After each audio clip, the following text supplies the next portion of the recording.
야고보서 5장입니다. 1절부터 6절에 있는 말씀을 제가 읽습니다. 들으라 부한자들아, 너에게 임할 고생으로 말미암아 울고 통곡하라. 너희 재물은 썩었고 너희 옷은 좀 먹었으며 너희 금과 은은 녹이 슬었으니 이 녹이 너희에게 증거가 되며 불같이 너희 살을 먹으리라. 너희가 말세에 재물을 쌓았도다. 보라, 너희 밭에서 추수한 품꾼에게 주지 아니한 삭시 소리 지르며 그 추수한 자의 우는 소리가 만군의 주의 귀에 들렸느니라. 너희가 땅에서 사치하고 방종하여 살육의 날에 너희 마음을 살찌게 하였도다. 너희는 의인을 정죄하고 죽였으나 그는 너희에게 대항하지 아니하였느니라. 아멘. 지난번 우리가 야고보서 4장 13절부터 17절의 말씀을 나누면서 하나님이 빠진 계획은 허탄한 자랑이다 라고 우리들이 말씀을 나누었습니다. 오늘의 말씀은 하나님이 빠진 물질과는 하나님의 심판을 받을 수밖에 없다라는 것을 우리에게 경고하고 있는 말씀입니다. 우리가 사는 세상이 어떠한 세상입니까? 우리가 사는 세상은 물질 만능주의가 판을 치고 있는 그러한 세상입니다. 특히 자본주의 사회에서는 무엇보다도 돈이 최고의 가치를 가지고 있습니다. 그래서 우리 잘 하는 말들이 있죠. 뭐니 해도 뭐가 최고예요? 머니가 최고다라는 말도 우리가 하고요. 또 우리 한국 사람들이 서로 인사하면서 요새 자주 맞이하는 것 중에 하나가 부자 되세요 라는 말이 참 어떻게 보면 최고의 축복같이 느껴지는 그러한 시대입니다. 근데 크리스천들까지도 이러한 세상의 영향을 받으면서 우리가 지금 살아가고 있습니다. 그래서 오늘의 말씀은 우리에게도 중요한 경고의 메시지를 던지고 있습니다. 우리가 본문에 들어가기 전에 성경이 가르치는 물질관을 우리들이 살펴볼 필요가 있습니다. 재물에 대해서 성경은 균형 있는 그러한 가르침을 우리에게 주고 있는데요. 창세기 1장 31절 말씀 우리가 먼저 보면 우리 같이 한번 읽어봅니다. 하나님이 지으신 그 모든 것을 보시니 보시기에 심히 좋았더라. 저녁이 되고 아침이 되니 이는 여섯째 날이니라 그랬어요. 하나님께서 모든 만물을 우리 창조하시고 그 모든 물질로 된 그 세상을 바라보시면서 하나님 보시기에 심히 좋았다라고 말씀하셨습니다.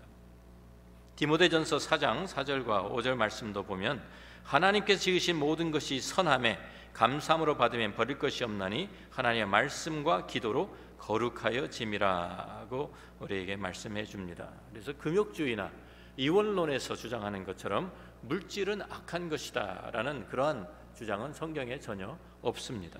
하나님께 창조하신 모든 것이 다 우리에게 선하고 귀합니다. 한 걸음 더 나아가서 우리가 잠언 22장 4절 말씀을 같이 보면은요, 같이 읽어봅니다. 겸손과 여호와를 경외하며 보상은 재물과 영광과 생명이니라 그랬어요. 그래서 재물이 하나님께서 하나님의 자녀 백성들에게 주시는 복 가운데 하나라고 분명히 가르쳐 줍니다. 그래서 구약 성경을 보면 하나님을 믿고 섬겼던 사람들에게 하나님께서 참 물질의 복을 많이 부어주신 것을 우리가 볼 수 있는 것이죠. 욥은 그 당시에 어떠한 사람이었어요? 동방에서 제일 큰 부자였다라고 성경이 말하고 있고, 또 아브라함, 이삭, 야곱과 같은 사람들 우리들이 볼 때 그냥 유목민이었는데 천막에 사는데 뭐 이렇게 큰 부자였겠나 생각하겠지만 다른 사람들이 시기할 정도로 거부였다라고 성경이 또 증언하고 있습니다. 그런데 동시에 성경은 그래서 이 물질이 하나님께 우리에게 주시는 복이다라고 우리에게 말씀하지만 동시에 우리 성경은 물질에 대해서 엄중한 경고도 하고 있습니다. 전도서 5장 10절 말씀을 우리 같이 읽어봅니다. 은을 사랑하는 자는 은으로 만족하지 못하고 풍요를 사랑하는 자는 소득으로 만족하지 아니하나니 이것도 헛되도다. 물질 자체는 우리에게 절대로 만족을 줄 수가 없다라고 우리에게 가르치고 있는 것입니다. 아무리 돈을 많이 버는 사람도 이제 이만큼 버니까 이제는 좋습니까? 라고 하면 아니라고 더 많이 벌어야 되겠다고 하는 것이 사람들의 욕심입니다. 또한 디모데전서 6장 9절과 10절 말씀을 보면은요, 이것도 같이 읽어보겠습니다. 부하려 하는 자들은 시험과 올무와 여러 가지 어리석고 해로운 욕심에 떨어지나니 그 사람으로 파멸과 멸망에 빠지게 하는 것이라. 돈을 사랑함이 일만하게 뿌리가 되나니 이것을 탐내는 자들은 미혹을 받아 믿음에서 떠나 많은 근심으로써 자기를 찔렀도다. 그래서 돈 자체가 문제가 아니라 돈을 사랑함이 일만하게 뿌리가 된다라고 우리에게 경고하고 있습니다. 그래서 성경의 결론은 간단합니다. 물질은 하나님께서 우리에게 주신 하나의 도구에 불과하다는 것입니다. 그래서 이것을 절대로 우리가 섬김의 대상을 삼아서는 안 된다는 것이 성경이 분명히 우리에게 경고하는 것입니다. 마태복음 6장 24절 말씀이죠. 우리 같이 읽어봅니다. 한 사람이 두 주인을 섬기지 못할 것이니 혹 이를 미워하고 저를 사랑하거나 혹 이를 중히 여기고 저를 경히 여김이라. 너희가 하나님과 재물을 겸하여 섬기지 못하느니라고 우리에게 말씀해 줍니다. 우리는 하나님을 섬기는 사람들입니다. 재물은 하나님을 섬기는 도구의 하나일 뿐입니다. 하나님께서 우리에게 주신 재물을 통해서 우리는 청지기의 삶을 살아가는 것입니다. 그런데 본문 말씀은 이제 부자들에게 임하는 하나님의 심판을 경고하고 있습니다. 모든 부자들이 다 심판을 받는다는 말은 아닙니다. 여기에서 부한자들을 가리키는데, 부한자들이라는 이 사람들은 믿지 않는 자들을 가리키는 말입니다. 회개를 촉구하는 말씀이 아니라 이 사람들에게 임하게 될 하나님의 심판은 정해진 사실로 선포하는 그러한 말씀입니다. 그래서 3절 말씀 가운데 불같이 너희 살을 먹으리라 너희가 말세 제물을 쌓았도다라는 말씀도 있고, 5절에 보면 너희가 땅에서 사치하고 방종하여 사륙의 날에 너희 마음을 살찌게 하였도다라고 하나님의 심판이 그들에게 임박해 있음을 경고하고 있습니다. 이 사람들이 단순히 부자이기 때문에 심판을 받는다는 말이 아니고요, 하나님 없이 재물을 섬기고 있는 이 세상 사람들을 향한 하나님의 심판을 경고하고 있는 내용입니다. 자, 우리가 이 부자라는 우리 말을 성경에서 사용할 때는 상당히 부정적으로 사용할 때가 많습니다. 우리 생각해 보세요. 어리석은 부자의 비유도 그 중에 하나고요. 또 우리가 예수님을 따르겠다고 찾아왔던 부자 청년의 이야기도 그렇습니다. 그래서 참 그 청년을 보면서 예수님께서 내가 어떻게 하여 영생을 얻으리까 하는 그에게 예수님께서 내가 가진 모든 재물을 팔아서 가난한 사람들에 나누어 주고 그 다음에 와서 나를 따르라고 하니까 이 재물이 많은 이 부자 청년이 근심하면서 돌아갔다라고 성경이 되어 있죠. 그리고 그가 돌아간 다음에 예수님께서 제자들에게 하신 말씀 가운데 이런 말씀을 하셨어요. 낙타가 바늘기로 들어가는 것이 부자가 하나님의 나라에 들어가는 것보다 쉬우니라. 그래서 이 성경은 부자들에 대한 이런 부정적인 시각을 가지고 있는 것이 사실입니다. 왜냐하면 구약 성경에서부터 이어지는 이런 역사적인 배경이 성경에 있는 거예요. 이것을 알아야 이런 말씀들이 바르게 이해가 됩니다. 하나님께서 이스라엘 땅을 이스라엘 백성을 택하셔서 가나안 땅에 정착하게 하셨어요. 그런데 가나안 땅에 살다 보니까 같이 똑같이 시작을 했는데 살다 보니까 가난한 사람도 생기고 부자도 생겼습니다. 그런데 하나님께서 미리 말씀하셨어요. 율법을 통해서 너희 가운데 가난한 자들이 생기면 그들을 너희들이 돌보아 주어야 된다라고 명령하셨어요. 특별히 과부, 또 고아, 또 이방인들, 나그네들 이러한 사람들을 돌보아 주라고 하나님께서 명하신 것이죠. 그런데 이 말씀을 무시하고 권력과 부를 가진 사람들이 그것을 이용해서 참 가난한 사람들, 약한 사람들을 도리어 압박하고 착취하는 이러한 일들이 많이 생겨났습니다. 그래서 선지자들이 하나님의 말씀을 가지고 이스라엘 백성들을 계속해서 이러한 죄들을 지적하면서 회개하기를 촉구하고, 이것을 돌이키지 않으면 우리들이 심판을 받게 되고 우리들이 결국 포로가 될 것이다 라고 먼 나라에 끌려갈 것이라고 경고했지만 그 말씀을 듣지 않았던 것이죠. 오늘 야고보서의 말씀에도 이러한 구약 성경의 배경이 여기에 담겨 있는 것입니다. 그래서 시작 성경에서도 부자라는 단어가 쓰여 있었을 때 하나님을 두려워하지 않고 불의한 삶을 살아가는 사람이라는 그 의미가 거기에 내포가 되어 있어요. 반대로 가난한 자는 하나님을 의지할 수밖에 없는 사람들이기 때문에, 하나님만 유일한 소망으로 삼는 사람들이기 때문에 믿음으로 사는 사람이라는 그 의미가 성경에 가난한 사람이란 가난한 자라는 데 포함이 이미 되어 있는 것입니다. 예를 들면 우리가 마태복음 5장에 우리들이 잘 아는 팔복이 기록되어 있습니다. 첫 번째 팔복 첫 번째가 무엇이죠? 가난한 심령이 가난한 자는 복이 있나니 천국이 그들의 것이며 라고 되어 있어요. 그런데 똑같은 이 팔복을 누가복음에서 찾아보면 누가복음 6장 20절에 이런 말씀이 나옵니다. 예수께서 눈을 들어 제자들 보시고 이르시되 너희 가난한 자는 복이 있나니 하나님의 나라가 너희 것이며. 같은 말을 하시는 건데요. 그런데 거기에 누가복음에는 심령이라는 말을 빼버렸어야죠. 왜냐하면 너희 가난한 자는 복이 있나니, 가난한 자라는 이 말 속에 이미 의미가 그러한 하나님을 의지하는 믿음의 사람이라는 그 의미가 포함되어 있기 때문입니다. 성경에서. 자, 이것과는 반대로 누가복음 6장 24절 25절 말씀을 좀 더 내려가서 보면 부자들에게 대해서 또 이렇게 말씀하시죠. 화 있을진저 너희 부요한 자여 너희는 너희의 위로를 이미 받았도다. 화 있을진저 너희 지금 배부른 자여 너희는 주리리로다. 화 있을진저 너희 지금 웃는 자여 너희가 애통하며 울리로다. 그래서 부요한 사람들, 부자들을 가리켜서 하나님을 떠나서 불의하게 살아가는 사람들을 가리키는 그러한 말로 성경에 사용되고 있는 것입니다. 이러한 배경이 구약 성경에서부터 이어져서 선지자를 통해서 또한 신약 성경까지 이어지고 있기 때문에 이러한 배경을 우리들이 알지 못하면 잘 이해할 수 없는 그러한 말씀이기도 합니다. 야고보서 5장에 나오는 이 말씀도 이러한 배경이 깔려 있는 것이죠. 그래서 그 당시에도 상황이 그렇게 다르지가 않았습니다. 부자들은 넓은 땅을 소유하고 있었어요. 그러니까 일꾼들을 고용해서 농사를 짓고 추수를 합니다. 일꾼들에게는 적은 임금을 주면서 착취해서 자기들의 재물을 계속 재산을 늘려가는 사람들이 바로 부자들이었습니다. 그래서 많은 가난한 크리스천들이 이 부자들에게 착취를 당하고 있었던 것이죠. 그래서 이런 부자들을 향해서 야고보가 임박한 심판을 선포하고 있는 것입니다.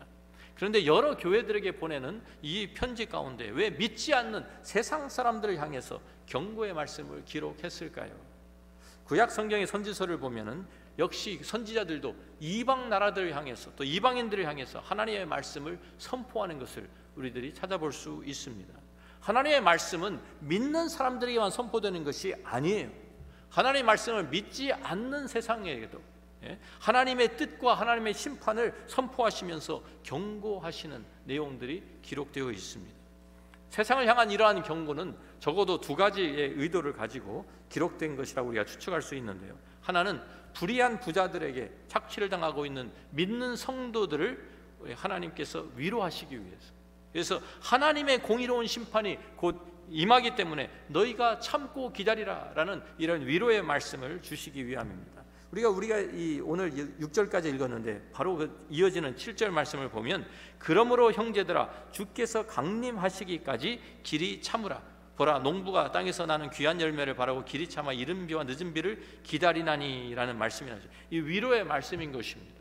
하나님의 심판이 공의로운 심판이 있으니까 너희는 그때까지 참아라라고 위로하는 것이죠.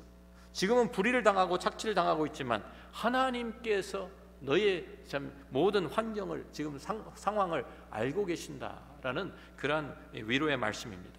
또한 두 번째 이러한 이제 이 선포는 성도들에게도 믿지 않는 사람들뿐만 아니라 성도들에게도 간접적인 경고를 하는 내용이기도 합니다.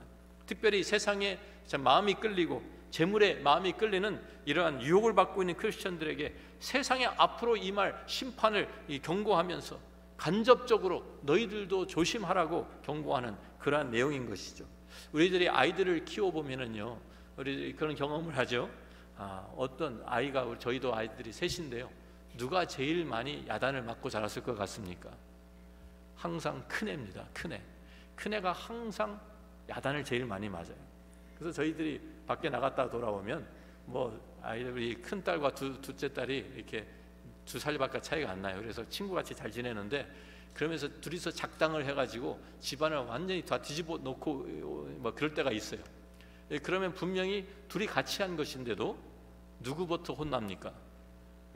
언니가 먼저 혼나는 거예요. 너는 언니가 되어가지고 네가 본을 보여야지. 네가 이렇게 하면 돼. 이런 차원이죠. 그렇죠? 그러면서 또 형인데, 네가 형인데 같이 싸워도 형이 먼저 혼나잖아요.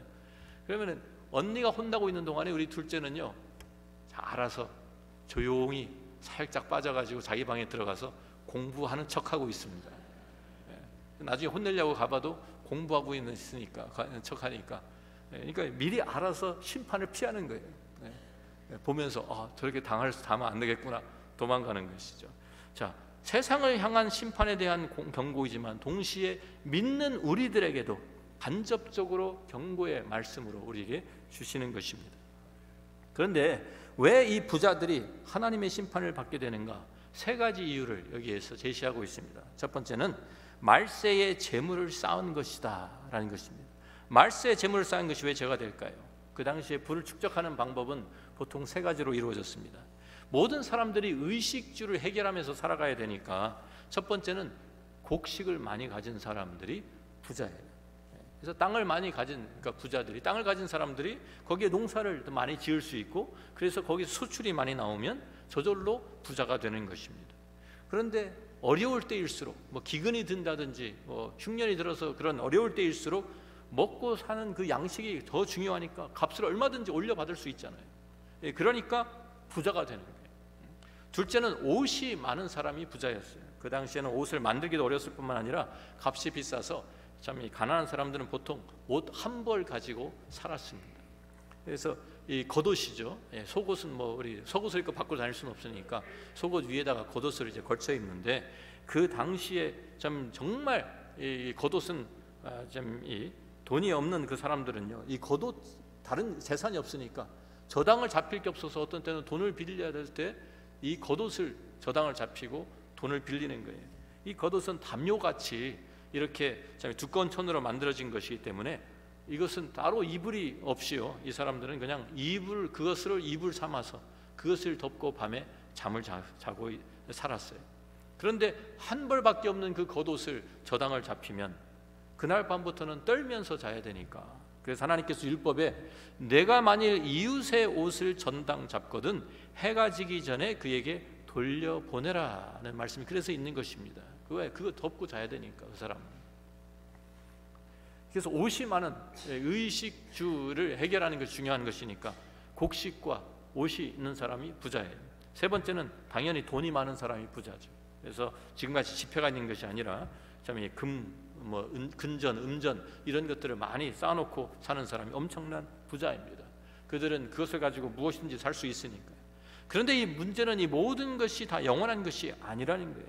여기 나오는 말씀같이 참 이 쌓아놓은 곡식은 썩을 수 있는 것이고요, 또 옷은 좀이 먹을 수 있는 것이고요, 또 금과 은도 우리가 순금, 순은이 아니기 때문에 녹이 있을 수 있어서 사라지는 것입니다. 쌓아놓고 움켜쥐고 있다고 해서 이 모든 것을 영원히 누리는 것이 아니라는 것입니다. 그런데 그것을 모으기 위해서 수단과 방법 가리지 않는 이 사람들을 책망하고 있는 그러한 말씀입니다. 마태복음 6장 21절 말씀을 같이 한번 읽어봅니다. 자, 같이 읽습니다. 내 보물이 있는 그곳에는 내 마음도 있느니라. 재물을 모으기를 원하는 사람, 그것에 이미 마음을 빼앗긴 사람들입니다. 이건 세상의 마음을 빼앗긴 사람이라고 할 수 있습니다. 자, 오해하지 마시기 바랍니다. 성경은 절대로 저축하는 것이 죄라고 말씀하지 않습니다. 성경은 도리어 저축하는 것을 가르치고 권장하고 있습니다. 그런데 탐욕 때문에 필요 이상으로 재물을 움켜쥐고 있는 것은 죄다라고 성경이 지적하는 것입니다. 하나님께서 재물을 우리에게 도구로 주셨는데, 하나님이 그래서 원하시는 곳에, 하나님께서 사용하라고 하시는 곳에 필요한 사람들을 위해서 사용해야 되는데 자기만을 위해서 움켜잡고 있는 그것은 바로 죄다라고 성경이 말씀하는 것입니다. 어떤 내용이냐면 바로 이웃에 지금 좀 사람이 굶어 죽고 있어요. 근데 자기 창고에는 곡식이 썩어 나가고 있어요. 그것이 죄라는 거예요. 어차피 썩어서 자기도 먹지 못하는데 그것을 풀어서 다른 사람을 살리지는 못하고 그것을 그냥 움켜쥐고 있는, 그것이 죄라는 것이죠. 옆에 있는 사람이 좀 헐벗고 추워서 떨고 있는데 내 옷장에는 옷이 꽉 차 있는 것, 이것이 죄라는 거예요. 야고보서 4장 17절 우리가 지난번에 본 마지막 말씀 보면 그러므로 사람이 선을 행할 줄 알고도 행하지 아니하면 죄니라고 하셨는데, 우리가 어떻게 물질을 사용하느냐 하는 것을 이 말씀을 우리들에게 적용시키고 있는 그런 내용이 지금 5장의 내용입니다. 더군다나 말세, 언제 주님의 심판이 임할지 아무도 몰라요. 그 심판의 날이 우리에게 임하면 우리가 쌓아놓은 양식이 무슨 소용이 있겠습니까?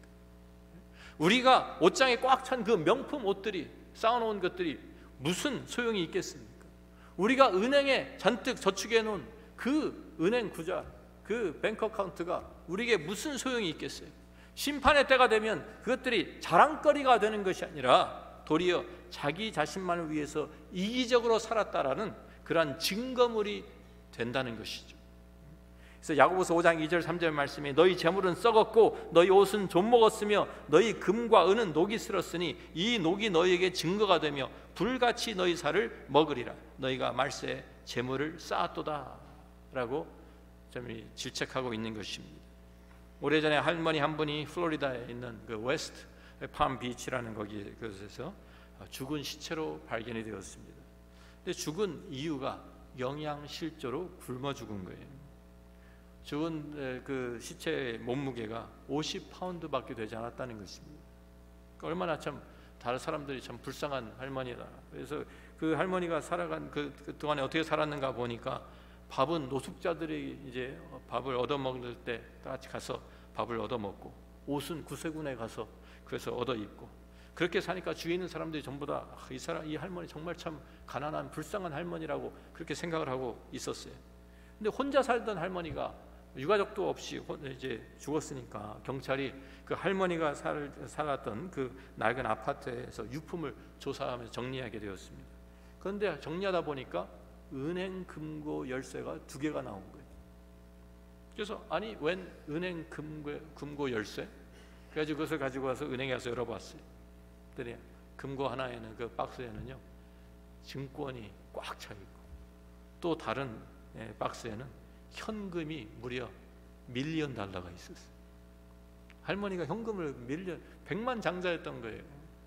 그런데 100만 불이나 가지고 있는 할머니가 쌓아놓기만 하고 치매에 걸려서 잘 잊어버렸는지 하나도 쓰지 않고 굶어 죽은 거예요.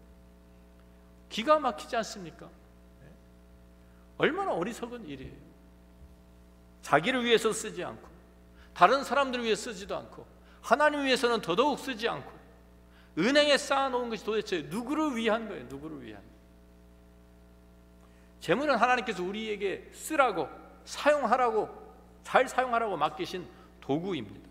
우리가 청지 역할을 잘 하면서, 우리가 그 역할을 잘 감당하면서 하나님이 기뻐하시고 하나님이 원하시는 뜻대로 사용해야 하는데, 나 자신만을 위해서, 내 이기심을 위해서 쌓아놓고 움켜쥐고 있는 것은 죄라고 성경이 말씀하는 것입니다. 이러한 사람들에게 심판이 임한다고 경고하고 있습니다. 두 번째 심판이 임하는 이유는 불의한 방법으로 재물을 모았기 때문입니다. 우리 5장 4절 말씀, 우리 야고보서 5장 4절 말씀을 보니까 보라, 너희 밭에서 추수한 품꾼에게 주지 아니한 삭시 소리 지르며 그 추수한 자의 우는 소리가 만군의 주의 귀에 들렸느니라. 제대로 된 방법으로 돈을 벌고 재물을 모았다면 무슨 문제가 있겠습니까? 그런데 다른 사람들에게 해를 입히면서 그 사람들을 착취하면서 그러면서 불의한 방법으로 돈을 모았기 때문에 하나님의 심판을 받게 된다는 것이죠. 신명기 24장 14절과 15절 말씀을 보면은요, 이런 말씀이 있습니다. 곤궁하고 비난한 품꾼은 너희 형제든지 내 땅 성문 안에 우거하는 객이든지 그를 학대하지 말며 그 품삯을 당일에 주고 해진 후까지 미루지 말라. 이는 그가 가난함으로 그 품삯을 간절히 바람이라. 그가 너를 여호와께 호소하지 않게 하라. 그렇지 않으면 그것이 내게 죄가 될 것임이라. 하루 일해서 먹고 사는 사람들은 그 하루 일하고 받은 그 품삯을 받아야 그날 먹을 양식을 사가지고 집에 갈 수 있는 거예요. 일을 했는데 품삯을 받지 못하면 온 가족이 굶어야 되는 거예요. 근데 부자들이 일꾼을 시켜가지고 추수를 하게 하고 창고에 곡식을 쌓아놓으면서 일꾼들에게는 품삯을 안 주고 떼어 먹든지 아니면 미루는 거예요. 다음날 줄게, 다음날 줄게, 모아서 줄게 이러면서. 그래서 일꾼들이 법정에 가도 소용이 없어요. 왜?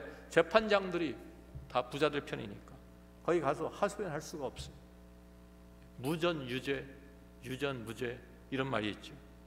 돈 있는 사람들은 지금도 죄를 짓고도 비싼 변호사 써서 빠져나가고, 돈 없는 사람들은 억울하게 형을 사는 일이 수도 없이 많이 벌어집니다. 그때나 지금이나 사실 큰 차이가 없습니다. 요새야 뭐 이런 하루 벌어서 하루 이렇게 품삯을 받아 살아가는 사람들이 얼마나 될까 이런 생각을 하겠지만, 생각해 보면은요, 제가 이런 얘기를 들어서 대기업의 갑질이라는 그런 내용을 한번 제가 보았는데, 무슨 얘기냐면 대기업들이 좀 중소기업들한테 하청을 주는 거예요.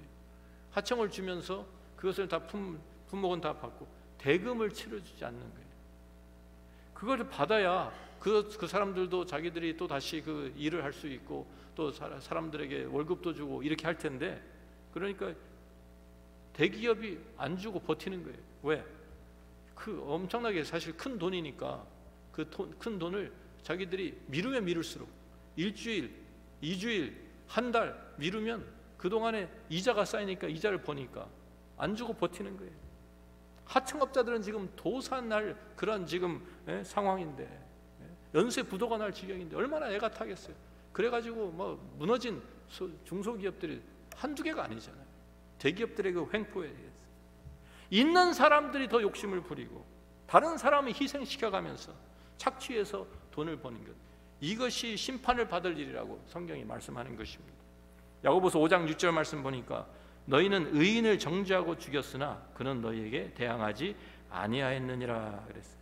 여기에 쓰인 이 단어의 헬라어 단어가요, 에포니사테라는 이 단어가 있는데, 이것은요 육체적으로 죽였다, 살인했다라는 말이 아니라 제도적으로 정죄하고 죽였다라는 법적인 그러한 용어입니다. 법적으로 제도적으로 어떻게 해볼 도리가 없게 밟아버렸다. 정말 횡포죠. 하나님께서 이러한 처사를 결코 좌시하지 않으실 것이라는 경고의 말씀입니다.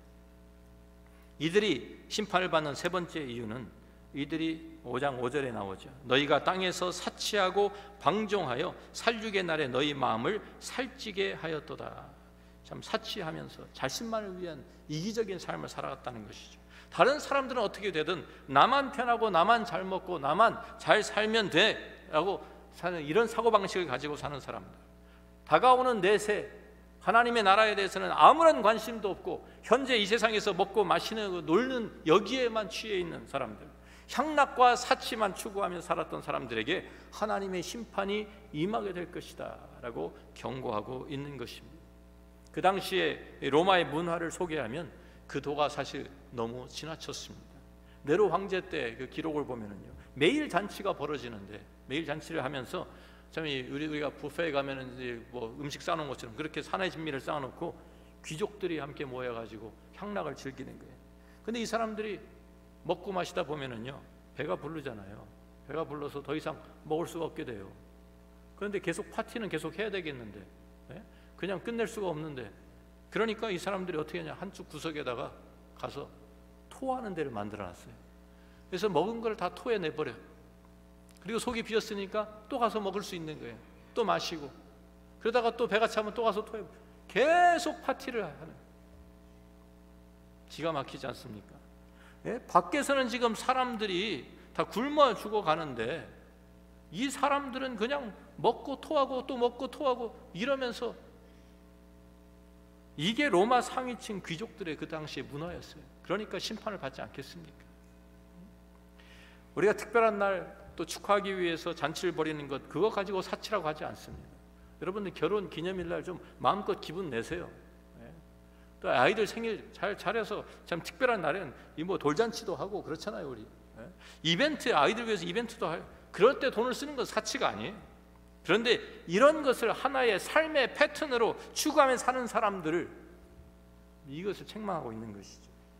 너희의 살육의 날이 가까웠는데 그 살육의 날에 너희 마음을 살찌게 하였느니라. 사치하고 방종하면서. 옛날 우리 한국 농촌에서 가축을 길렀죠. 특별히 돼지를 키웁니다. 소는 키워가지고 일도 시키고 밭도 갈고 하는데, 돼지는 왜 키워요? 왜 잘 먹여요? 이유가 딱 하나밖에 없어요. 잔칫날 잡아먹으려고. 그러니까 부자들이 사치하고 방종하면서 누리는 것, 하나님의 살육의 날, 심판의 날에 살육을 당할 돼지가 살찌는 것과 똑같다, 그런 내용입니다. 이 말씀들은 다 그 당시에 믿지 않는 세상을 향해서 외쳐졌던 심판의 말씀들이지만, 그런데 우리가 사는 이 시대를 보면 상황이 별로 다르지가 않습니다. 돈이 최고다라는 이 물질 만능주의가 우리가 만연하게 퍼져 있고요. 돈만 있으면 모든 것이 해결된다고 생각하니까 온갖 방법을 동원해서 돈을 모으기만 하면 된다, 그래야지 이 세상에서 떵떵을 살 수 있다, 이런 이기적인 삶을 추구하며 사는 것이 현재 이 세상의 문화입니다. 문제는 교회 성도들까지도 이 물질의 유혹과 이기적인 이러한 향락과 사치에서 벗어나지 못하고 휩쓸려 가고 있다는 것이죠. 교회 안에도 물질이 중요하게 되었습니다. 믿는 사람들의 삶 속에서도 물질이 하나님의 주시는 도구가 아니라 우상이 되어 버렸습니다. 오늘 우리 자신을 돌아보는 그런 시간이 되기를 바랍니다. 세상에 대한 하나님의 심판의 말씀이 기록되어 있지만 믿는 우리들에게도 간접적인 경고의 말씀이기도 하기 때문입니다. 베드로전서 4장 17절 말씀을 보면은요, 같이 한번 읽어봅니다. 하나님의 집에서 심판을 시작할 때가 되었나니 만일 우리에게 먼저 하면 하나님의 복음을 순종하지 아니하는 자들의 그 마지막은 어떠하며, 세상의 심판이 임하기 전에 먼저 하나님의 집, 즉 하나님의 백성 교회에서 심판이 먼저 시작된다라는 말씀입니다. 왜 그렇습니까? 하나님은 공의로우신 하나님이시기 때문입니다. 하나님의 자녀들이 살아가는 방법과 세상의 방법이 똑같은데 하나님께서 어떻게 세상을 심판하시겠어요? 먼저 집 단속부터 하시지 않겠습니까? 그래서 집에, 하나님의 집부터 심판이 먼저 시작되는 거예요. 하나님의 자녀인 우리들이 먼저 우리 자신을 돌아보아야 합니다. 주님이 오실 날이 가까이 왔는데 세상에 휩쓸려서 세상의 방법대로 우리들이 살아가고 있지는 않은지, 필요 이상으로 재물을 쌓아놓고 내 욕심을 가지고 돈을 움켜쥐고 있지는 않은지, 우리들이 불의한 방법으로 다른 사람들을 해쳐기까지 하면서 재물을 모으고 있는 것은 아닌지, 우리가 나만 위해서 먹고 마시고 쓰면서 놀고 쓰자는 이 세상의 유혹을 나도 모르게 그 풍조를 따라가고 있지는 않은지, 우리들이 좀 나이가 드신 분들은 그 광경을 기억할 거예요.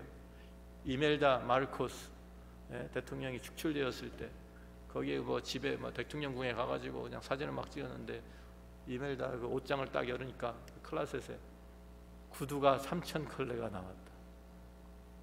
오래된 이야기지만, 그리고 거기에 명품백이 상표도 뜯지 않은 500개가 넘게 있었다.